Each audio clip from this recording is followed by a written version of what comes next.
Come June 22nd, and the Indian Prime Minister, Narendra Modi, will address a joint session of the U.S. Congress.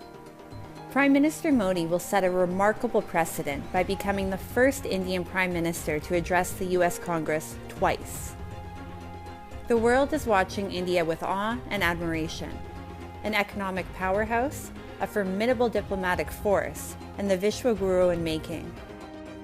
India is in such wonderful hands. All this talk about 5G, 6G, 7G, here in India we have something more powerful than all of those, Guruji.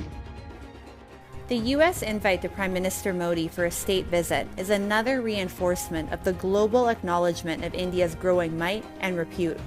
The United States has demonstrated an overwhelming appreciation of India as of late, recognizing her as one of its most crucial partners in the region. Somebody who doesn't have a global dominance in mind, but actually working with other countries to mutual benefit, that's the kind of partner we need.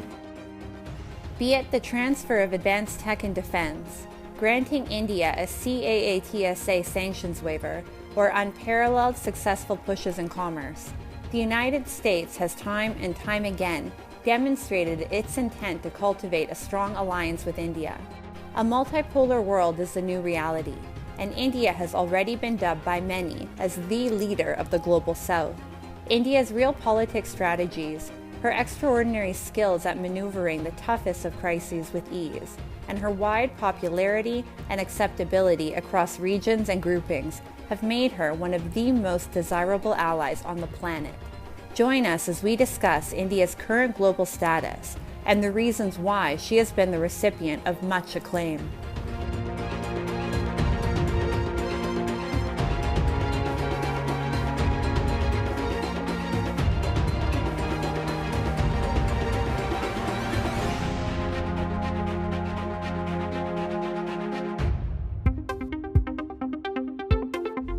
Kevin McCarthy, the Speaker of the United States' House of Representatives, sent out a viral tweet inviting Prime Minister Modi to address the joint session of the U.S. Congress.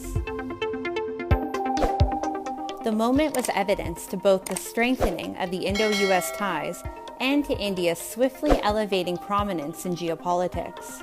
Prime Minister Modi's affirmative response served as an emphatic stamp of approval.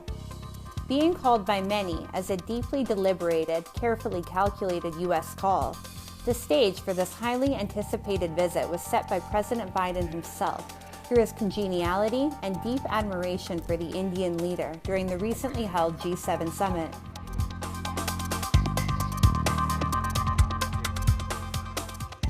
We have been able to kickstart the Indo-US Quantum Coordination Mechanism. I do hope and I'm very optimistic that in the near future, under each one of these heads, you will be hearing more specific, more tangible results that have been achieved. Although Prime Minister Modi had received huge admiration during his previous U.S. visits as well, this upcoming visit is eagerly awaited.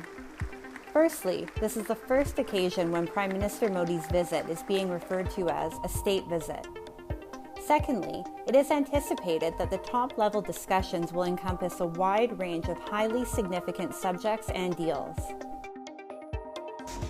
India, which has diversified her defense import market and has become self-reliant in developing a number of assault weapons and defense systems, is seeking to acquire the United States jet engine technology, with a full transfer of technology clauses built in. It is also expected that MQ-9 armed drones worth billions could also be in India's shopping list as Prime Minister Modi heads west. This technology can provide a big boost to India's defense capabilities, especially to the Indian Air Force.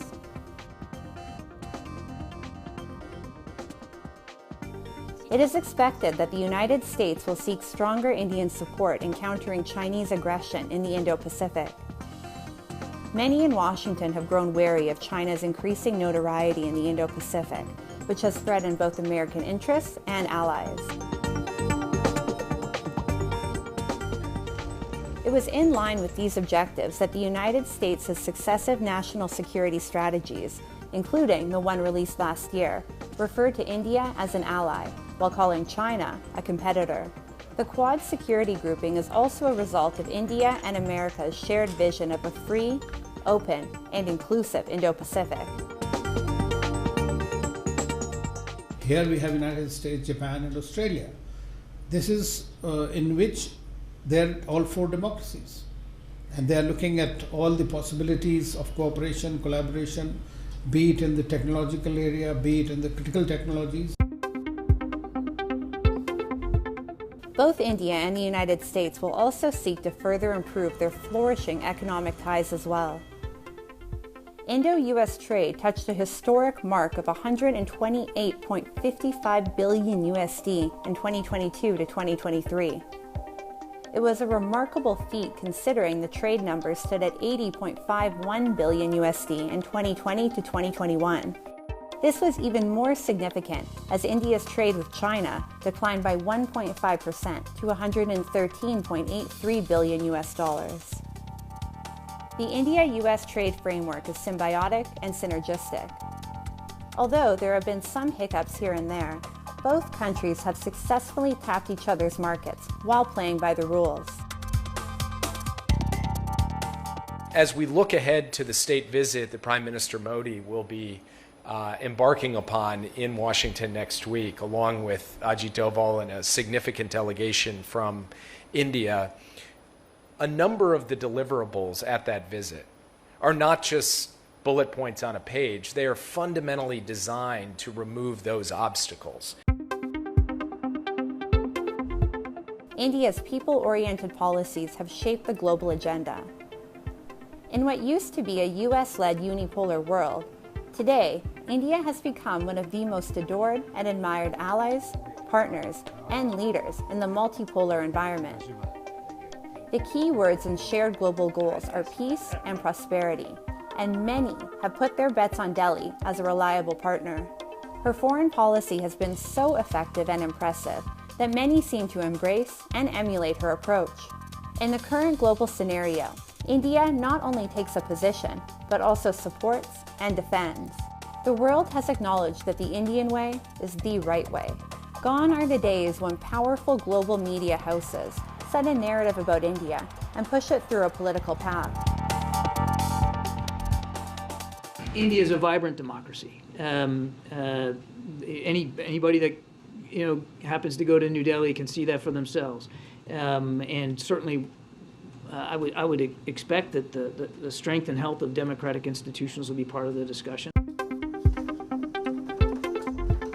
Maintaining neutrality in the face of an overwhelmingly polarized world is one of the greatest challenges a country can face.